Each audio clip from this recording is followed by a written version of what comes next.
Je vais appeler Mike Gallant, qui va nous faire une présentation sur le programme de suivi des berges de la ville de Calgary.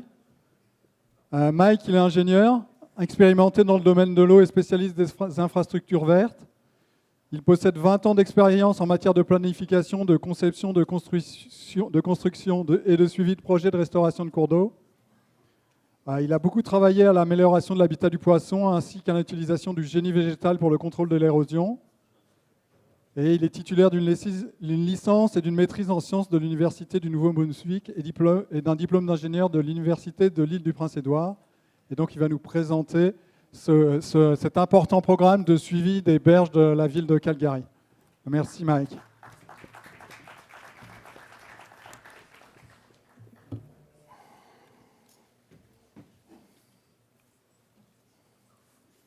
Oui, bonjour à tous et merci d'être venus aujourd'hui. Je suis désolé que je ne vais pas présenter en français, malgré l'encouragement d'André. C'est surtout parce que j'habite à Red Deer, Alberta, et je manque de pratique, donc ça sera en anglais. So from this point forward, I'll be speaking in English. The slides will be in French, but I just wanted to note that I'm here representing the project that I'll be presenting today, but it's put together by a multidisciplinary team that consists of the City of Calgary, ourselves, the Kerwood Lytle Associates, and several other sub-consultants, but also that I'm representing a multidisciplinary group of professionals. So I come from an engineering background, but we work with fish biologists and vegetation ecologists and geomorphologists, et cetera, et cetera. So another thing I wanted to know was that listening to the presentations this morning, I mostly work in Alberta and British Columbia, and the conversations that you folks are having here are very similar to what we're talking about in Alberta and British Columbia. So a couple of the things, the barriers that you've identified, similar to the barriers that we see in the West, but also one of the things I wanted to note about the regulatory side of things was that there was a lot of talk about different options that you can take, whether it's hard engineering or the mixed techniques or full bioengineering techniques. In Alberta and BC currently, we're doing a lot of work repairing the rivers in southern British Columbia after the 2021 atmospheric river event. And in that situation, there's no option. It's only bioengineering. So yes, we'll be using rock, but we're also using vegetation in that rock too. So an interesting perspective, and I'm glad to hear what's happening in Quebec. So I have a lot to talk about, and I just took up a bunch of minutes talking about those things, so sorry. Okay, so what I'm going to cover with you today are really some initiatives, a constellation of initiatives at the City of Calgary. And the main thing that we're going to be talking about is the Riparian Monitoring Program and two components of that monitoring program. The first is what we call the bank effectiveness component, and the second is the bioengineering demonstration and education project. So we're doing some long-term monitoring there, and then hopefully there'll be some time for questions at the end.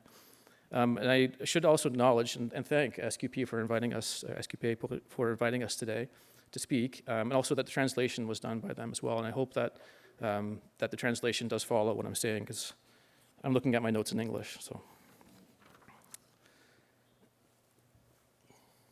And most of what I'm talking about has been documented in what we're calling our final program report. So we just recently released this report, and it documents kind of the main findings from the 5-year monitoring program. And this is available on the City of Calgary website. So as I mentioned, the City of Calgary, there's been a constellation of things that have happened over the last decades that have led to where we are today, so including important strategies and plans, et cetera. So the first one that popped up before it was supposed to, all good, is the bioengineering demonstration and the bioengineering design guidelines. It's actually called something very long that I never remember the name for, but this was published in 2012, and so it's available through the city, and it's quite a good document. It's been guiding the bioengineering design, I would say, in southern Alberta for the last decade or so. So that popped up first. This is what we were looking to talk about first, was the municipal development plan. So this is the strategic policy document that guides the city's growth and city building, and it's called the municipal development plan. That was published in 2009. So it set the stage for the riparian strategy that came next in 2013. And the riparian strategy has 4 key pillars. aligning activities, recognizing value, protecting riparian health, and connecting Calgarians. And the key one is the protecting riparian health here that really led to the next, let's say, document or strategy called the Riparian Action Program, which is the implementation. Sorry, Riparian Action. It's called the RAP. Sorry, let me find my notes here about it. I don't work for the city directly, and I apologize for that. So they usually do this part of the conversation, and I do the rest. The Riparian Action Program, so the RAP. So published in 2016, and this is the implementation piece to the riparian strategy. And so there's three main pillars there, or three main goals: the riparian health restoration, education and research, and riparian land use planning. So this is an important document that guided where we got to in future years. So another really important piece of the puzzle in Calgary is the source water protection policy. So that was approved by council in 2020. So that takes all those other documents and incorporates them, makes it into a policy, which is a really important part of, or important piece of the municipal legislation, let's call it. And so the Riparian Action Program, all the riparian restoration and monitoring aspects of the policy are implemented then through the Riparian Action Program. So then, getting back to the Riparian Action Program, so there were three key actions: integrating bioengineering techniques, monitor riparian health and evaluate performance, and build capacity for riparian restoration. So the key one here for us is the monitor riparian health and evaluate performance, and that's what led to this program called the Riparian Monitoring Program. And that's a 5-year monitoring program focused on trend and effectiveness monitoring, with the key objectives then to understand long-term trends in riparian health and effectiveness and success of bioengineering and riparian planting techniques. So this Riparian Monitoring Program, which will abbreviate to RMP, is composed of five different pieces. What's shown on the screen here is 3 of those 5. So there's a trend monitoring aspect, and then there's 2 effectiveness monitoring aspects.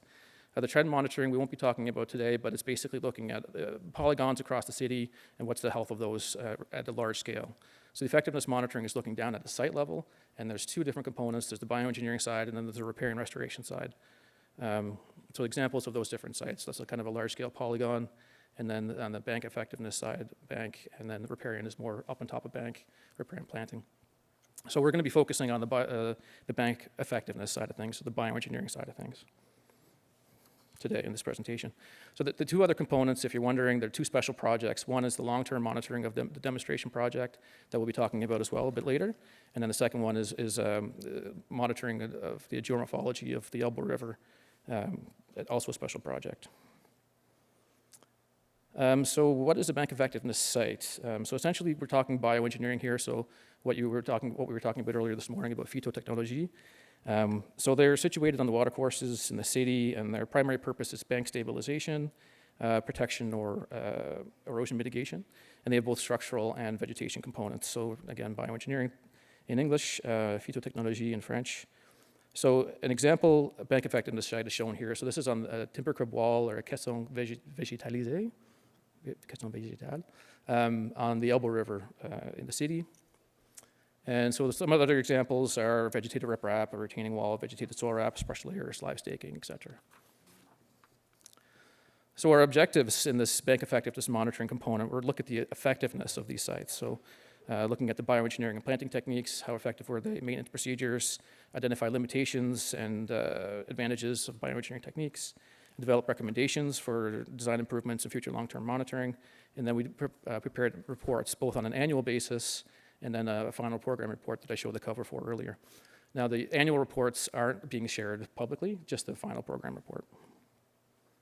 So it's important to know where all these sites came from. So a lot of this work goes back to the flood in 2013, which is one of those pieces of the constellation of things that have happened in Calgary to bring us where we are today. So the flood in 2013, it was a large event, one of the biggest natural disasters in Canada. There was significant damage to about 35 kilometers of riverbank. So it also spurred a boom in the construction of bioengineering projects. Didn't quite come out, but before the flood is the second arrow, so the arrow in the center. So that's 2013, and then the years before that, and then the years after that to 2021. So before the flood, there was approximately 9 sites bioengineering projects within the city of Calgary. And then after the 2013 flood, we're upwards of 70 sites. So those are on an annual basis. So the city kept a list of these projects. They called it the master list of riparian restoration projects. And so that document allowed us to do this monitoring program because they had a list, and then we were able to then look at the list and pick sites as we went through the program. So our general approach in this whole riparian monitoring program, firstly, we had to identify suitable sites, and we classified them according to 5 typologies. So the typologies are shown in the top right here. So that follows a naturality gradient from hard engineering to soft engineering. So vegetated riprap, vegetated retaining wall, vegetated crib wall, primarily vegetative, which is kind of what more so the mixed techniques, and then planting, which would be phytotechnology, like the only vegetative techniques. We also classified each of the sites based on age class. So we had a year 1, year 3, and year 5, or older age class. And so the idea between those classifications was to be able to generate a population that we could do statistical analysis on. So after that, we developed a rating system. Oh, I apologize, that didn't come out. The rating system was 5 different components. So there's a design, implementation, maintenance, success, and bank and riparian quality index. And we used those ratings to give each site a score. So they were weighted based on each of the different ratings. So, and each of the sites got a rating out of 100. And the bank and riparian quality index, just as a note, it was something that we actually developed for this program. It's not an index that's been out there yet. So after that, we developed our data collection methods and rating system, as I said. We assessed those selected sites based on an annual basis. And then we identified successes and learnings, developed recommendations, and then we reported back to the city. So this is a map of Calgary, an aerial map, and so this shows the distribution of sites across the city. And in the top right, the top left rather, there's our sampling per year. So approximately 20 sites per year. We ended up seeing about 69 sites, individual sites. Some were assessed more than once. So then we had overall 99 different assessments, and 7 of those were failures. When it comes to distribution across the watercourses, most of the sites were on the Bow River or the Elbow River, but we did look at sites on the smaller creeks as well. And in terms of project delivery, 51 of those were delivered by the City of Calgary and their partners, and then 18 of those was delivered by external organizations.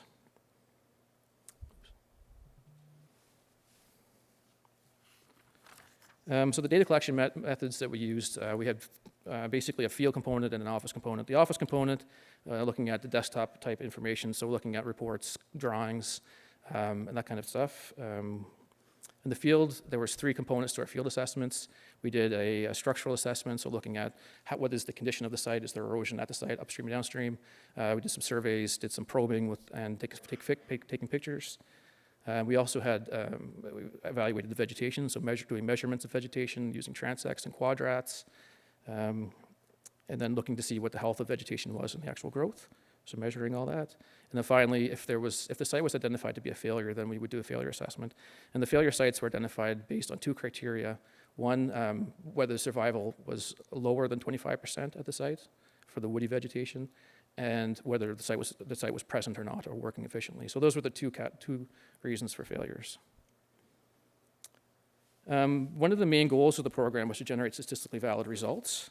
So I won't go into this in detail, but essentially we tried to make sure that we had populations that we could do statistical analysis on. So as I mentioned earlier, we had 5 typologies, 3 age classes, and we were trying to achieve a population in each of those boxes, essentially of minimum 5 and a maximum or an optimum of 8 sites per. So we did achieve that for everything except for the vegetative retaining wall year 1 and year 3 sites. Otherwise, we were able to do statistical analysis on those different sites, and the significance that we used was a 0.05.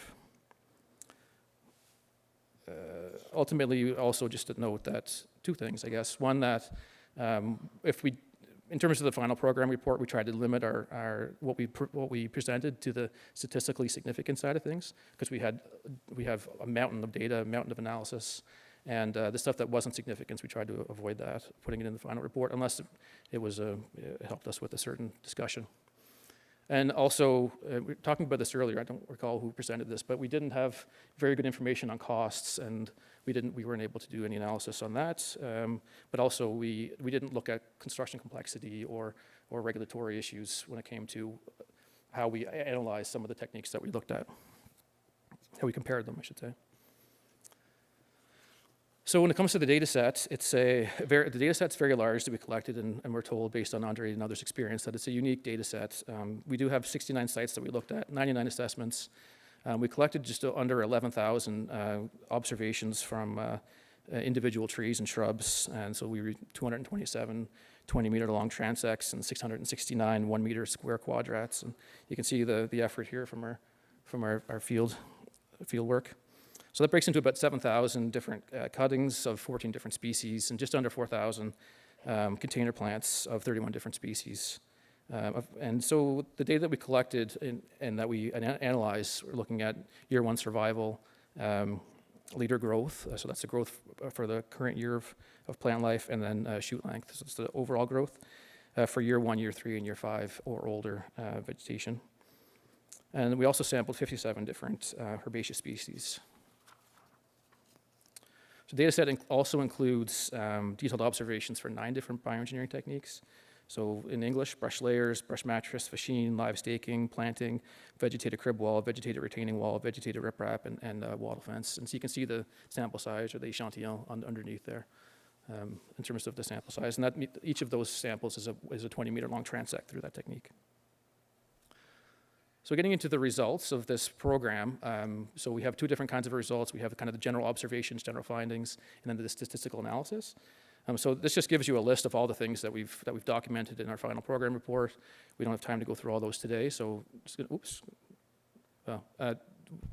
go through. Actually, there should be some things like bolded up there, but that's all good. So starting with the second type of results is statistics. We'll go to that later. So first, general observations.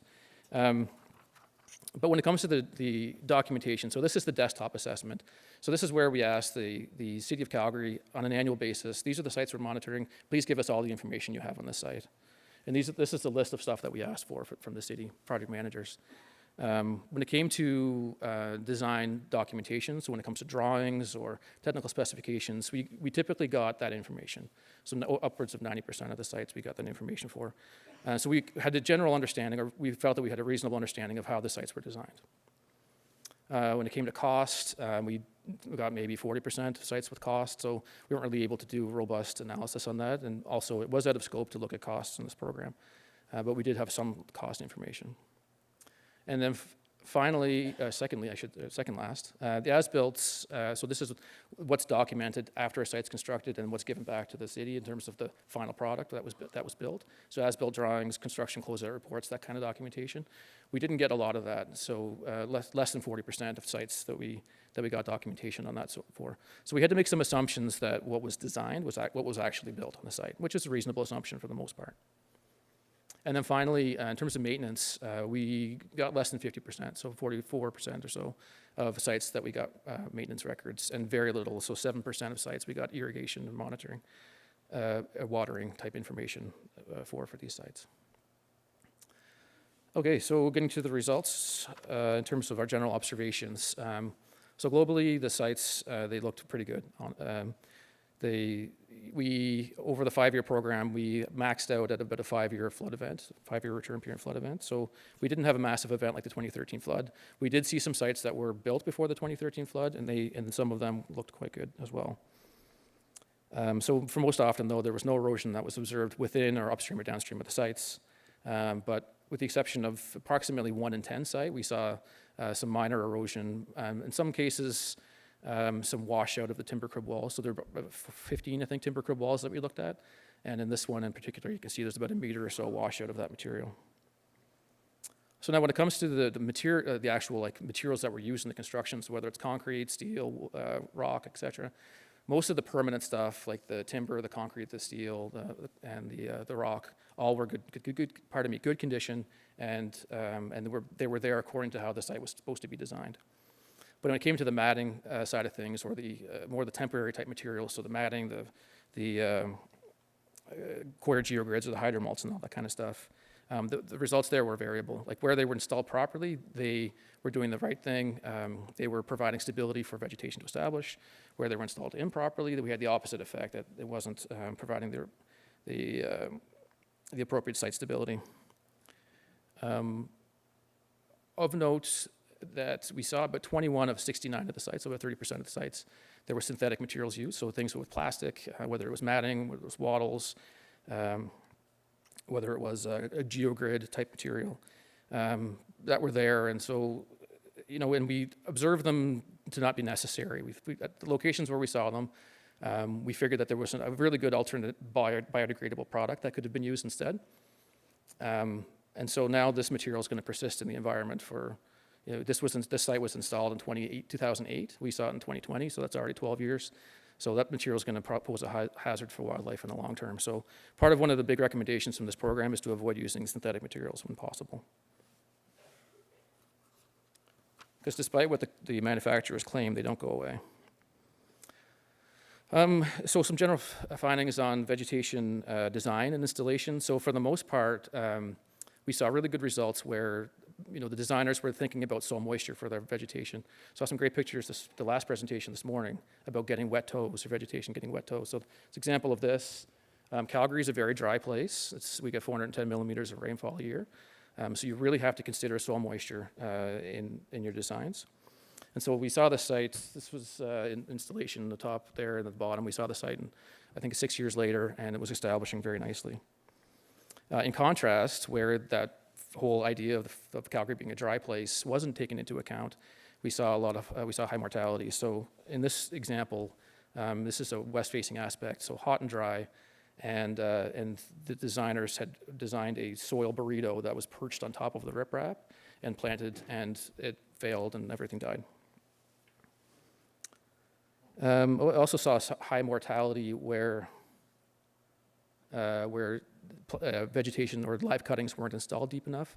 So here, it's about 20% burial when we actually look for about 80% burial, and also where they were buried or where they were installed in anaerobic soils. And lastly on this, soil compaction also is a limiting factor for vegetation, let's say, meeting its best life, I guess. But so about 78% of sites we saw with compaction. We defined that as soil that was uncompacted soil that was 30 centimeters or less. So 30 centimeters or more, then that would be uncompacted, 30 centimeters or less compacted. And we saw most of the sites, 78%, with compaction issues. So a really important thing, and someone alluded to it again this morning, is around sequence and timing of construction. So this is really a great example of the importance of installing live cuttings during dormancy period.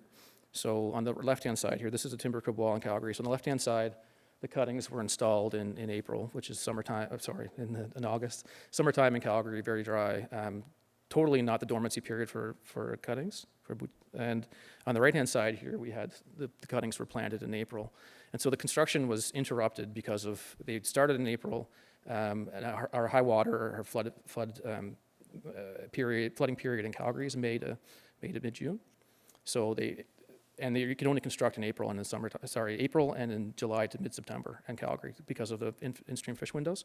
So the construction was interrupted. They had to come back in the summertime, and then they decided to continue to plant. And then you can see the results where there's high mortality where they planted outside of the recommended period for live cuttings, and then the other side, you can see that it's doing quite well. So we put together a schedule to summarize that information, and that's in the final program report. But it's a Calgary schedule. I'm not sure if it would work in Quebec, but it's certainly a good practice to think about your timing around installing this vegetation. So one way we've got around this is actually we've come up with a new vegetation stock, and someone talked about pré-raciné bouture. I don't recall that was a recommendation, but this is something that we've been doing in Calgary. So this allows us to construct in the summertime, the summer window. We monitored 3 sites with this vegetation stock, and they were doing quite well. But essentially, it's a live cutting that's now has roots in the bottom and a canopy at the top, and you can use it as a substitute for a live cutting. Also saw some interesting contractor innovations, so forks welded to a bucket that allowed really efficient planting hole creation. In the bottom right here are some issues with maintenance and installation. So the rotated photo is a container plant that was installed improperly in compacted soils, and the root mass is above ground, so apologize for that there. But And on the right-hand side is planted vegetation that has been damaged by weed whacking activities, so maintenance activities. Oops. And then the last thing to note here is the fencing that's placed around all of these sites is a really important thing. But in some cases we saw, actually many cases we saw, that the fencing itself was damaged and was causing a hazard to boaters, so it needed to be fixed. So now some good stories. We got to observe some really interesting phenomena where the vegetation was establishing nicely. So in this case, the top left here, we have full canopy closure, and we saw that actually reduced the number of invasive species. In open areas that weren't planted, we saw some vegetation coming into that, so some of the salix species will sucker, and so they suckered into those open areas. Saw some roots. 2020, we called it the year of the root. We saw roots everywhere. And so this is an example of the roots growing through the structure, but also we saw it growing through substrates and really tying that soil together away from where the structure was built, so maybe a meter or so away, tying all those soils together. So we did a few little excavations to look at that. And then also this last picture here is just showing some succession processes. So here it's a spruce tree that wasn't planted that's grown into a site here.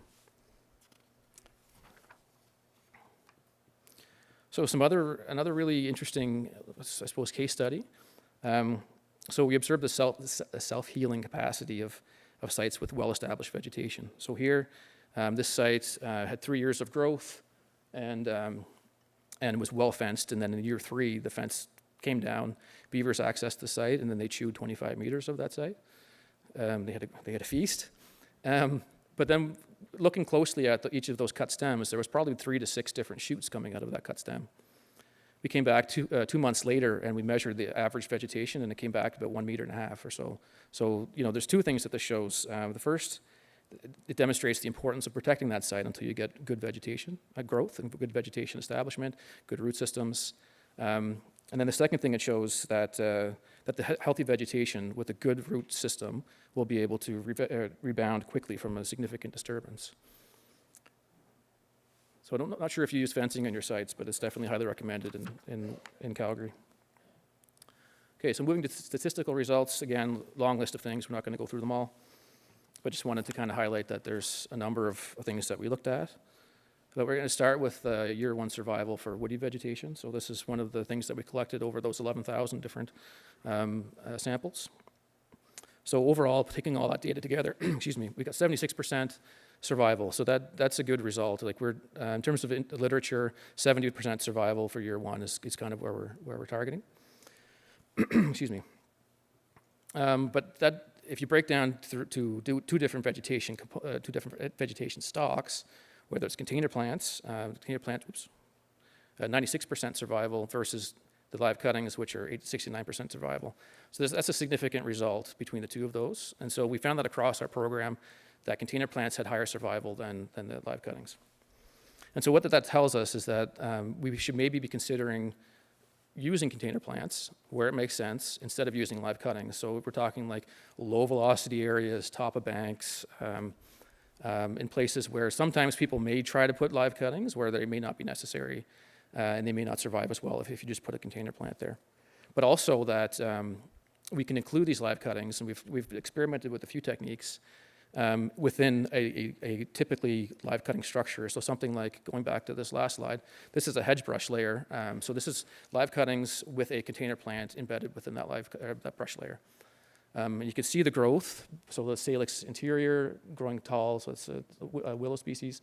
And this is a red osier dogwood, so it grows quite well in shade.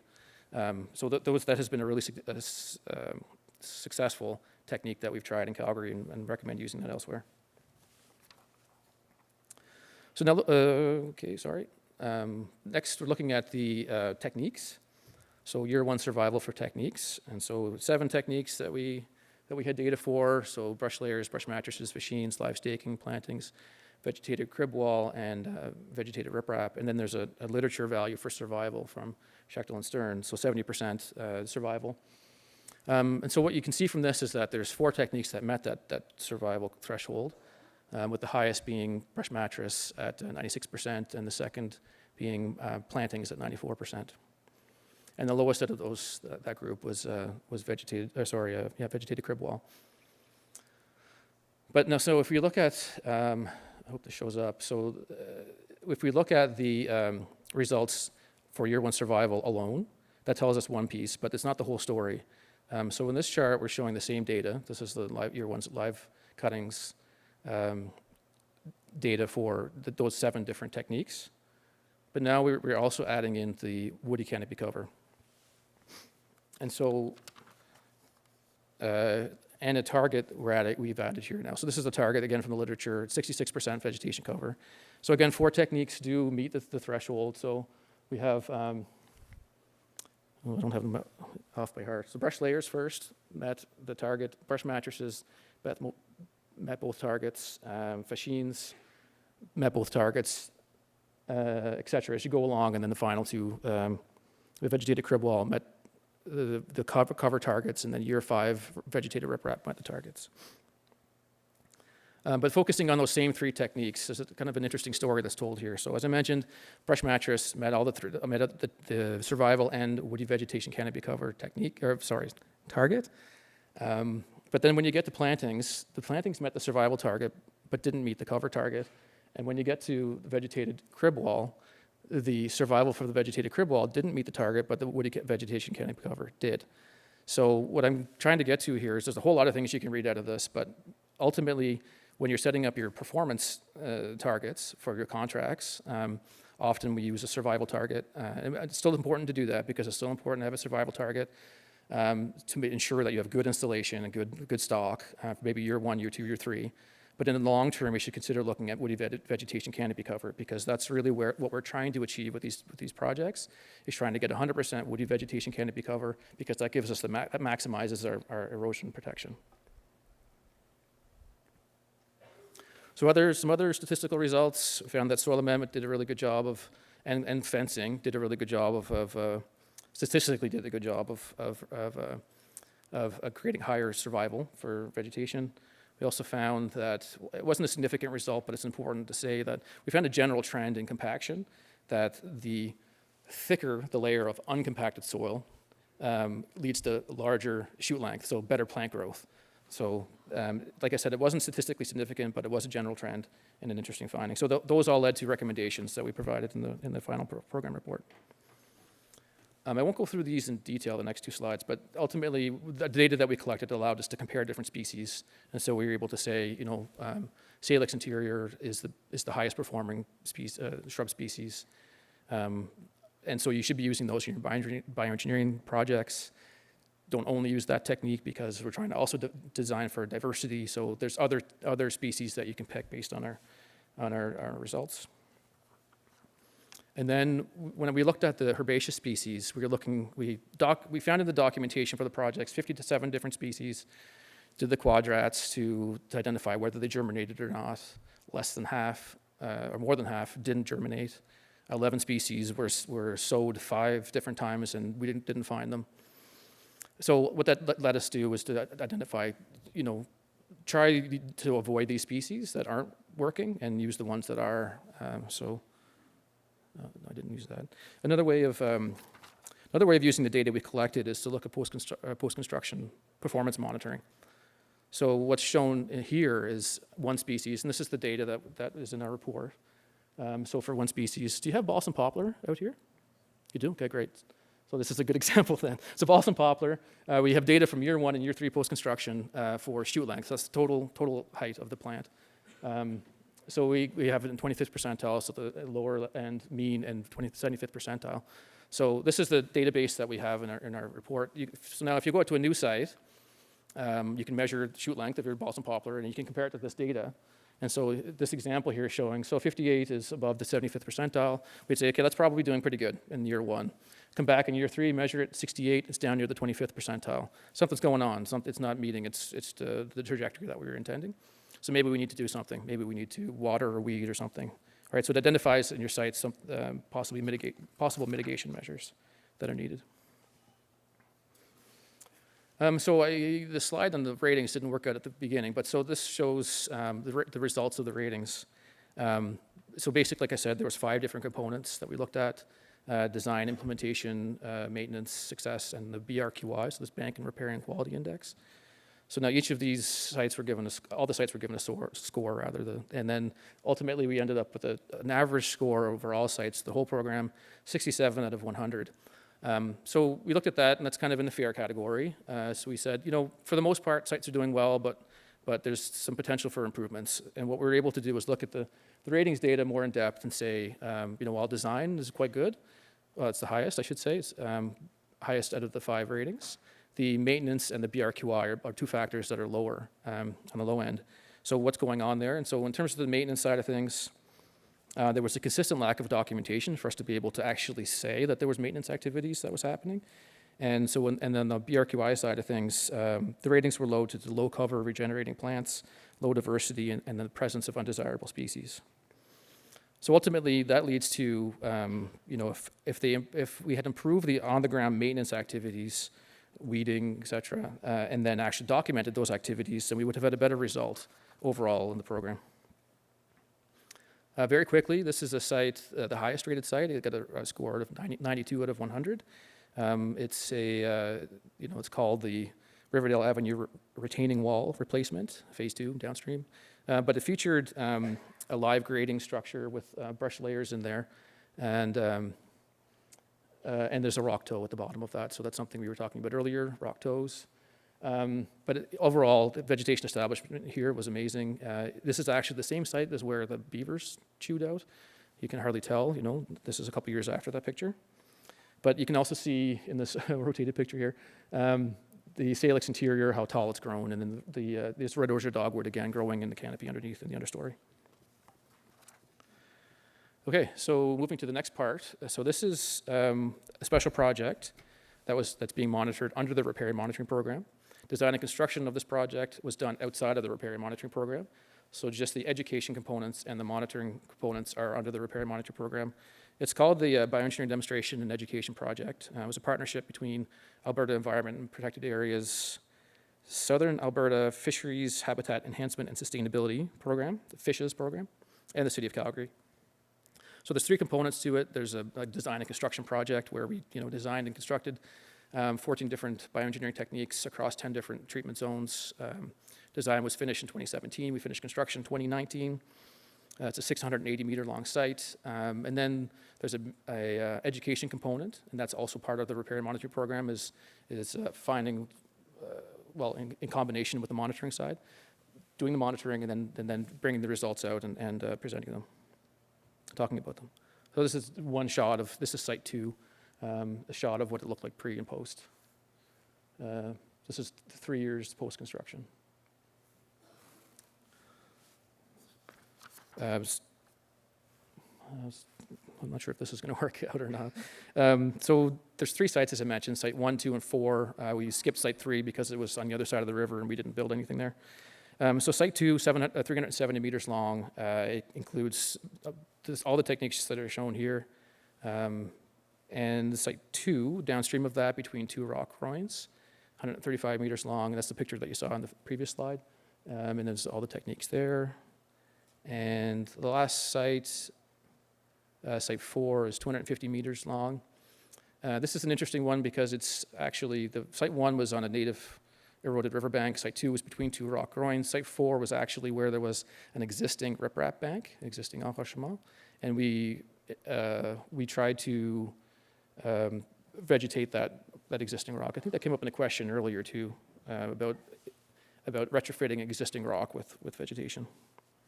So that's what we tried at site 4. We tried 3 different techniques there. So the monitoring program, there's 4 components to it, but the objective was to show how this project, the BDEP, improved fish habitat, wildlife habitat, riparian health, and bank and structural integrity over and above a conventional riprap site. So it's a 10-year monitoring program. We're monitoring 5 out of those 10 years, 2019, 2020, 2021, 2023. Finished collecting the data for 2023, but we're still analyzing and writing up that report, so the findings aren't available. And then finally, our last year will be 2028. And as I mentioned, it's monitored as part of the Riparian Monitoring Program. So we have substantial results for this one. It's really a presentation all on its own. But I'll just go over a few of the main things. Essentially, the fish and birds that are documented, that we have biologists monitoring those, they were documented using the enhanced habitats. So there's fish shelters, there's rocks, and et cetera. Birds were reviewed using the site as well. We actually had a bank swallow colony in this site that we put a tow treatment for that and left the bank itself.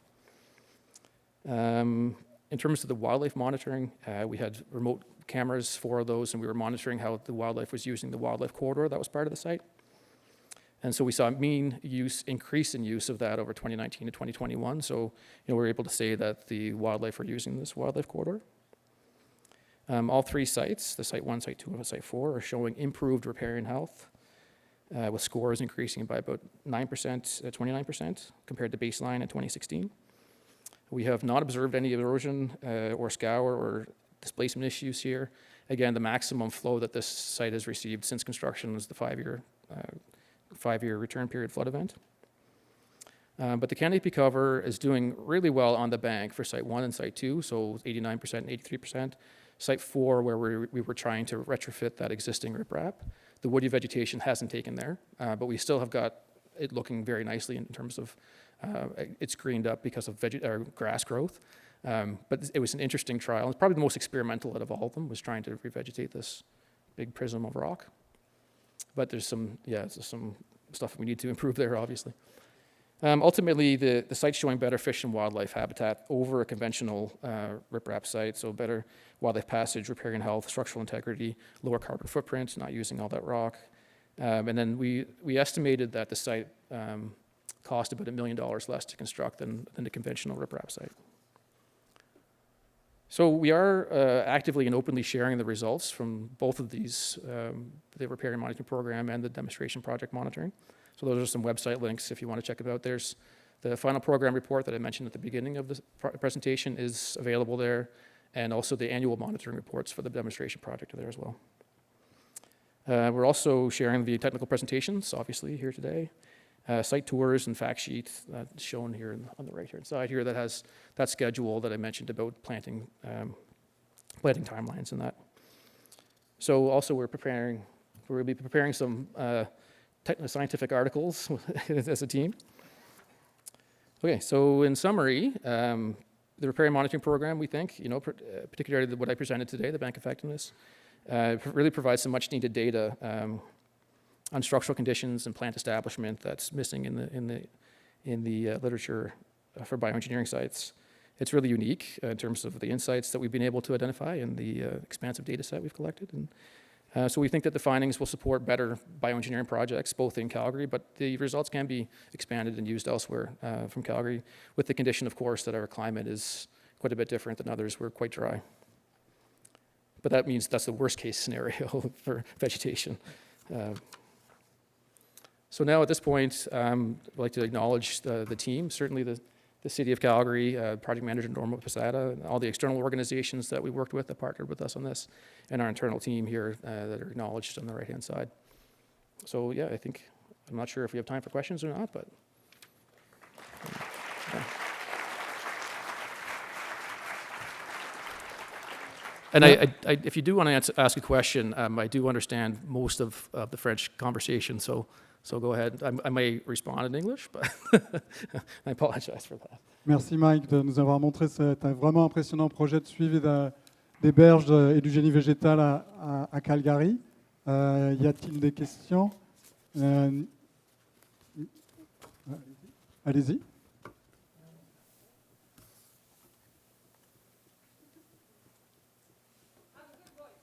Oh yeah, vas-y.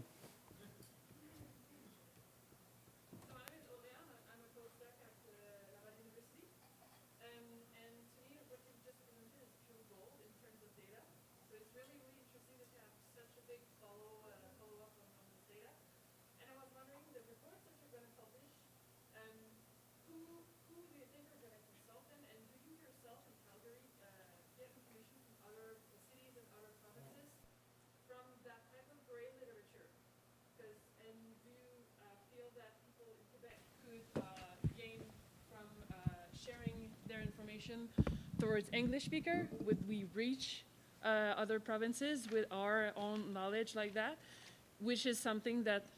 Does it work? Yeah. So, like the sharing of this gray litter, there has been an issue that's been mentioned in many other conferences, such as RE3 recently. So, do you think that what is the reach of such reports versus the traditional literature? So, that's the first question that I have for you. I have others, but let's start. Okay. So my hope, it's available, obviously, on the website. So all of the data that was shown today is there. Who will use it? So one of the comments we got back, we did a presentation to the City of Calgary about the results. It was the full contingent of all the things we talked about, not just what I did today, not the bank effectiveness, but the other components as well. And the feedback that came back was like, wow, that was a lot of information. And I think the people were wiping sleep from their eyes a little bit as they were trying to, because it was a long session. But I think one of the comments that came back was that I know exactly who I'm going to share this with. So that really is great, right?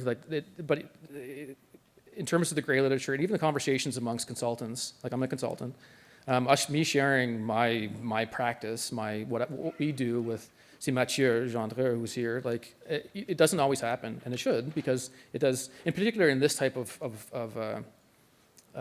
discipline that is kind of, and I wouldn't say it's, as you know, it's not just starting out, but there's a lot of learning that still needs to happen for us to get to the point where everyone is doing the right thing. Because one failure, two failures, and this is part of the reason why this program exists, is one failure, two failure, people start saying, especially engineers, I'm not doing that. I'm not going to do what that guy did. It went wrong. So building up a case of, one of the things you see in the literature is best practices or case studies and all that. And building all that together and sharing it, I think it's really important for us all to be able to get to the end result of this, which is, not being an abnormal thing to do. Like this is just what we do on riverbanks, and, not versus saying, like riprap is, in terms of the fish biologist, we were just talking about this with a fish biologist, he says that the future is bioengineering, the future is not riprap. I have a quick follow-up question regarding what you just said. So we know some things don't work, but you mentioned that you're not going to include the insignificant results in your reports. Why? Because this is good information to know what's not significant, what doesn't work. So really good question. I didn't get into the failure product protocol too much, obviously, but so what we would do is we were trying to collect this data set of vegetation and structural practices, but if we found a site that didn't meet that survival threshold, 25%, we didn't just throw it out. We did an assessment on that to figure out what happened, and then we would collect that data, and then, but it's kind of set aside in terms of the statistical analysis, but there's still the learnings from that, yeah, for sure. Thanks. Nicolas? Oui, j'aimerais savoir, en fait, j'ai eu l'impression que le projet, c'est un projet de 5 ans pour faire une analyse très générale de ce qui fonctionne, ce qui ne fonctionne pas. Est-ce qu'il y a aussi à la Ville de Calgary un programme de suivi des infrastructures qui est plus ciblé pour des actions correctives, donc un programme annuel, ou est-ce que ça existe aussi? Absolutely. Firstly, yes, this was a 5-year program, 5-year monitoring program. That was one of the limitations. I didn't go through those in depth, but 5 years, we may not have collected all the relevant learnings of things. But in terms of the corrective actions, so our program is aside from the construction contracts. So in terms of each of those projects would have had a contract with the contractor, who at the end of that would have a maintenance and warranty period. And so within that, typically we would say the city's transitioning to up to 3 years, which is one of the learnings that once you start sharing, 1 year doesn't work. You do it after 1 year, everything looks green. You walk away 5 years later, everything's dead. So they started to make that longer. So that was 3 years whenever I started practicing. And then in that 3 years, there's a requirement for someone to follow up and look at those sites and say, hey, survival is 20%. You need to replant this. Or there's erosion happening because we had a big flood last year. So yes, that is happening, but that's outside of this particular program. That said, though, because Pierre, I don't know if anyone knows Pierre Raymond, who's on our team, we'd be doing our assessments, and then he would see something wrong, and he would immediately tell the contractor. So he was doing it wasn't the function of the program, but it was happening anyway. Puis est-ce que la Ville a des programmes qui dépassent la durée de garantie des projets, 5 ans, 10 ans? 15 ans? Can you repeat that? Sorry? Well, you mentioned a 3-year warranty period, right? Like, what happens after? Like, after 5 years, after 10 years? Can you, like, do they have a program that that includes the monitoring of these structures in the long term, or is it restricted to the whatever like binds contractually the contractor with the city? That's right. Yeah, it's more so on the. So there's a bit two answers to that. Firstly, the city and with the regulators will define what that regulatory or that period is. And so beyond the 1 to 3 years, in terms of the maintenance monitoring, there's sometimes a separate monitoring program that's brought on by the regulators, but it's still 5 years. Our BDEP, the demonstration project, that was a bit of an outlier that we were doing 10 years of monitoring. That's the only project that I've heard of that had that length of monitoring outside of the construction contract. But otherwise, there's nothing that I know of that with the exception of the academia and that would look at something long term. Merci. Merci. Merci beaucoup, Mike, pour cette présentation passionnante.